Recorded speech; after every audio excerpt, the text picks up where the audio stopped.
बीड जिल्ह्याची बदनामी कोणी केली हे सर्व महाराष्ट्राला माहिती आहे असं आमदार प्रकाश सोळंकेंनी म्हटलेलं आहे। माजी मंत्री धनंजय मुंडेंना त्यांनी प्रत्युत्तर दिले। कृषी मंत्री असताना आरोप झाले मी गप्प होतो, माझ्यासोबत माझ्या जिल्ह्याची बदनामी केल्याचं धनंजय मुंडेंनी म्हटलं होतं। त्यावर आता प्रकाश सोळंकेंनी प्रत्युत्तर दिलं। माझ्यावर कृषी विभागाचा मंत्री असताना आरोप केले ना, मी याऊ केलं, मी त्याऊ केलं, मी डबल,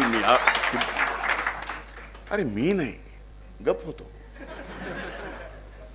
नियतीनं न्याय व्यवस्थेनं न्याय दिला आणि ज्यांनी कटकारस्थान माझ्या विरोधात केलं त्याच्या विरोधातच लाख रुपये दंड। सत्य परेशान हो सकता है, पराजित नहीं।